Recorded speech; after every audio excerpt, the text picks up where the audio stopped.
Hello everyone, it is great to see you here once again on Dee's Delights. Today we're going to make crock pot beef stew. Now I have made beef stew for you before quite some time ago, but this will be done in the crock pot and it's a little variation on the original recipe that I had shared with you. So this is what you're going to need. Now this is going to be so easy and you can prep some of the ingredients the night before. So that works out really well. So what you're going to need for this recipe is 2 pounds of beef chuck or stewing beef. I have the little stewing beef chunks already pre-cut, fabulous. And if you watch, sometimes they're on sale, you get a good bargain. You're going to need 6 tablespoons of flour, 1 teaspoon of garlic powder, salt and pepper to taste, 3 tablespoons of olive oil, 1 onion chopped, 1 cup of vegetable juice such as V8. I told you guys this before, I'm not a fan of vegetable juice. Oh, that doesn't even sound good. But I have used this before in other recipes that called for V8. My gosh, it's good in a recipe. I wouldn't sit around and drink this by itself, but it is great in a recipe. 4 cups of beef broth, which would be 32 ounces. 1 tablespoon of Worcestershire sauce. 1/2 teaspoon of thyme. 1 teaspoon dried rosemary. 3 cups of potatoes, peeled and cubed. So peel those, wash them, and then cube them, put them in 3 cups. 2 cups of carrots cut into 1-inch pieces. Of course, you'll peel those too. 1 cup of celery ribs cut into 1-inch pieces. And then it calls for 3/4 of a cup of peas. Now these we're gonna add later in the day. We're not gonna do this right away. But you guys know, if you've heard talk from Doug, every recipe he says what could make it better would be peas. So I don't know if 3/4 cup will be enough for him, so I'll probably add extra.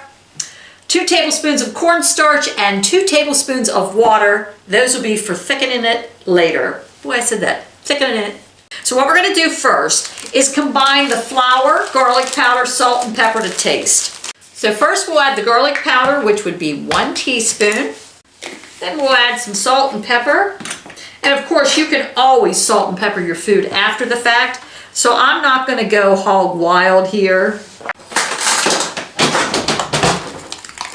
Then just stir that around. So I'm gonna put this in a bag, gallon Ziploc baggie.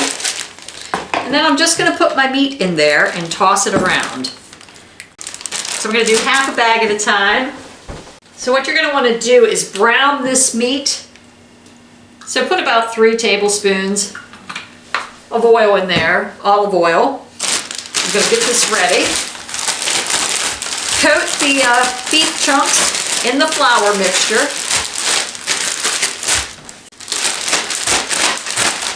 Okay, take your chunks out until that heats up and that oil's nice and hot. I'm going to put these on a plate so they don't just sit in oil. All right, let's do the next batch. Hopefully this is enough. Didn't get quite as coated as the first batch, so I'm going to put a little bit more flour. I'm just going to do about another 2 tablespoons. So altogether we would have done 8 tablespoons, which is half a cup. Put a little salt and pepper. So on the screen you'll see the correct amount. Put a little garlic powder in there. Mix that around and throw it in there. It's all experimental, folks, in the kitchen. You gotta adjust recipes. What works for one may not work for you, so adjust them as you see fit.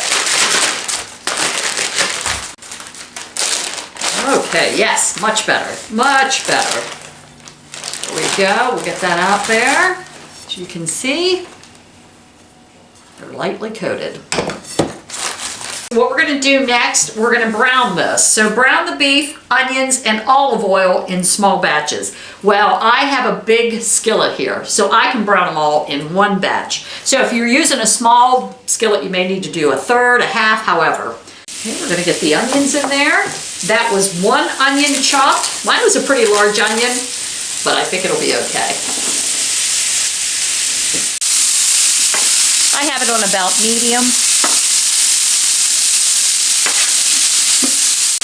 Okay, it's been about 5 minutes. I'm going to shut that off.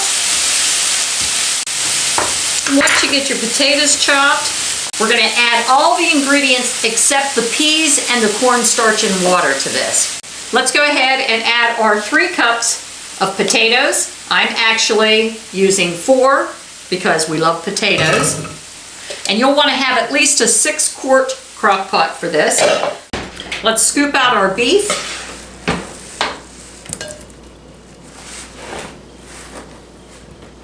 Try not to fling it on the countertop like I do, so be gentle. So we'll put our 1 cup.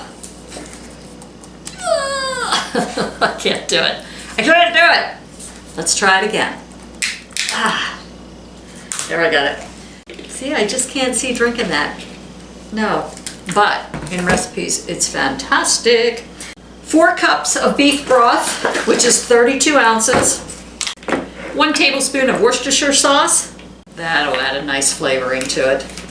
We already added our salt and pepper. 1/2 teaspoon of thyme. 1 teaspoon of dried rosemary. 2 cups of carrots cut into 1-inch pieces. 1 cup of celery ribs. I just diced them up. And then we will wait to add the peas, the cornstarch, and the water. So let's go ahead and stir that around. And next it says you can either cook it on high for 4 to 5 hours or on low for 8 to 9. I always choose the low. I think it just works out better for my schedule. Mine's been cooking for about 7.5 hours. So next I'm going to add the peas. Now it calls for 3/4 cup of peas, but you all know Doug, so it's getting 1.5 cups. And this has about 30 minutes to cook yet, so I'm going to put them in now. Boy, that adds a nice little color to it. I'm also going to put some cornstarch in it, about 2 tablespoons of cornstarch with 2 tablespoons of water. Then I'm just going to let it cook and thicken a little bit for the rest of the time that it has. Another 28 minutes to go. So the beef stew, Doug, what do you think on the stew? It's not very good. Yeah, right. It actually is yummy. Something with peas in it. It has to be good. That's right, and I doubled the peas. Very good flavor. Meat's nice and tender, everything's cooked through, and it should have been after 8 hours. I can recommend the stew too. I think that's very good. Excellent. So yes, the stew is excellent, the bread is good. I think you all like both. So thanks for joining us here once again on Dee's Delights. We hope you have a fabulous week, everyone. We'll see you real soon.